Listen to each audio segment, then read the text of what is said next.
Well, I'm as I was introduced, I'm Georg Wrede from the Ministry of Education and Culture, and more specifically from the Youth Department, or Youth Division.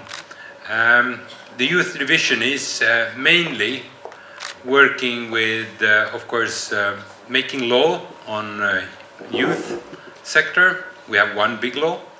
And then some information steering and handing out grants. And that is one of the perhaps most concrete things that young people see from our activities. The grant system in Finland is one that is a bit special. We are having all our grants actually coming from Veikkaus on the lottery funds.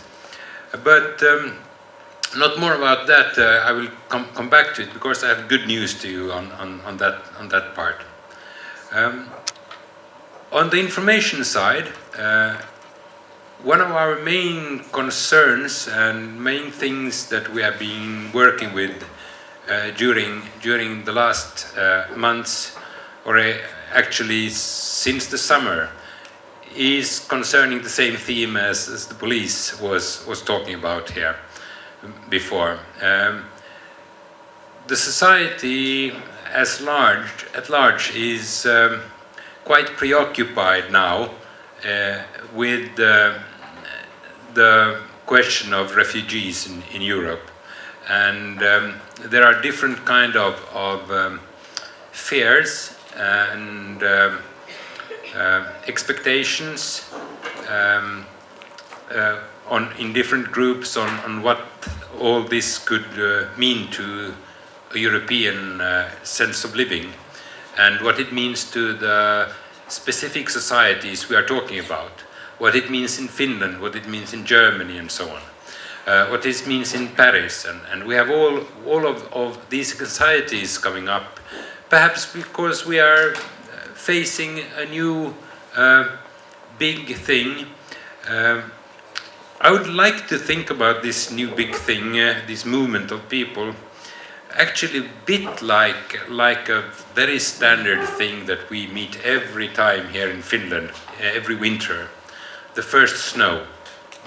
You know, people know that there is going to be winter, and they know that there is going to come snow, and they know that they should change their tires to these winter tires, because all the things are there.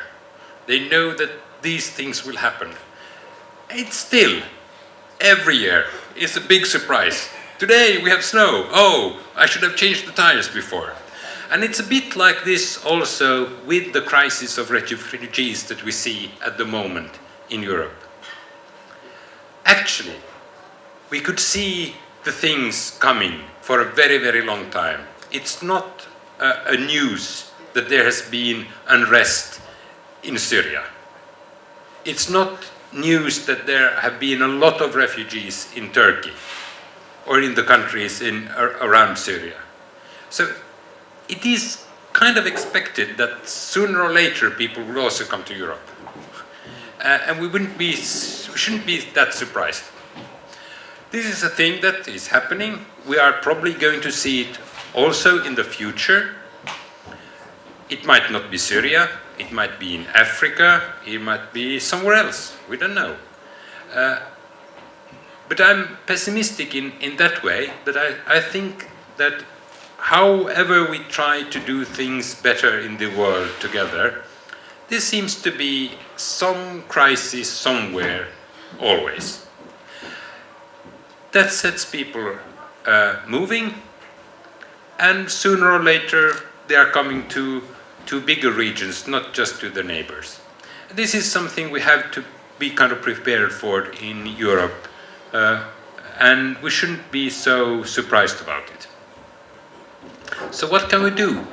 And what is the most important things that we have in our toolbox for this? There are, of course, different branches of society working through different means, and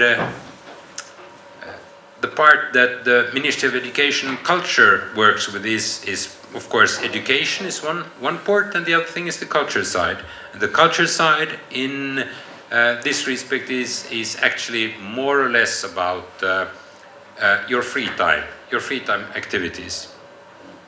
So we are trying to do things that are meaningful in the free time and leisure. And as an example, we in October this year put up an extra application round for activities that the civil society, organizations, associations could do in these centers for refugees. So we handed out an extra 1 million euros to associations making good activities for especially youngsters who had arrived and who are in these centers for refugees. And I think there's still a lot of things we can do with these questions about the people who are arriving and who are in these centers, because those centers are not really nice. And it's really a tough thing to be waiting for the answers on what is going to happen with your life. What is your future about? And just waiting is very frustrating. We all know that waiting is really stressful. We don't have to queue very much to be feeling that. And if you are waiting for months, that is tough. So one of the things that we see that we can do from the youth sector is to help people find the waiting at least a little more bearable. And there I think all of us in Finland now can do something very concretely about it. We could help the organizations that are running the refugee centers. And there are many different ones. The biggest, of course, being the Red Cross here in Finland, the Finnish Red Cross. And I think they would be very happy to have cooperation with different kind of organizations, associations, to their work, making a meaningful life in the refugee centers. But that is just one part of it. Then we have the question of what then, after the people have actually been granted, because a fairly large percentage will be granted permission to live here in Finland. What will then happen?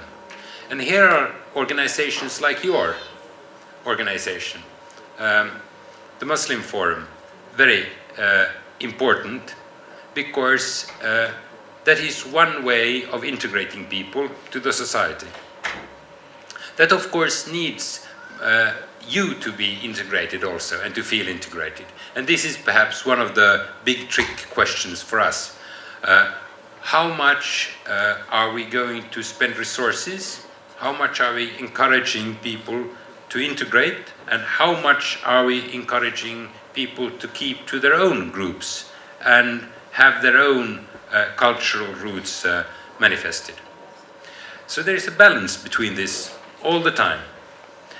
And now I'm happy to say that we have found that the Muslim Youth Forum has been so good working that it's been approved to be one of the national youth organizations in Finland. And that will not automatically give you grants every year, but it will give you the possibility to apply for grants every year and with a kind of bigger certainty have some money for the main activities. And this is a very important step, because we do not have very many organizations that are acknowledged by the state as national youth organizations that represent other communities than the main Finnish populations. Most notably, we have, of course, some Swedish-speaking organizations and Sami-speaking organizations. So the Muslim Forum is therefore one of the newcomers in this group, and we are very happy to have a cooperation also with the Muslim Youth Forum and with the Muslim youth in the youth field. And we hope actually that this recognition from our part will encourage you to take an active part in the Finnish youth policy debate and to work together with Finnish youth organizations, to get to know Finnish young people in their organizations, to be active within the Finnish Youth Alliance, to get policies, views, cooperation with different kind of youth organizations. We have seen in the recent years some activities and movements towards a kind of broader concept for integrating people and welcoming them to traditional ways. One good example is, for example, the Boy Scouts. The Scout movement has now been looking on, it has the Christian roots, and it has been looking on how to give a possibility for non-Christian people to join the Scout movement, so that they could organize activities that are not within the Christian concept. And I think this is one of the good things that we have been having, so we can find new ways of cooperation where we are mixing new things and also good traditional work that we have from our past experiences. So my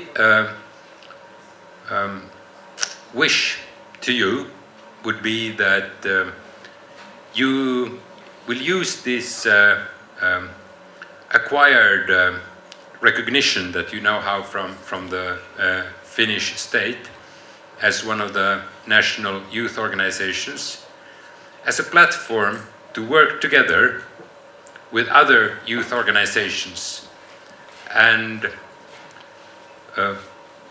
influence youth policies and the youth movement in Finland on a whole.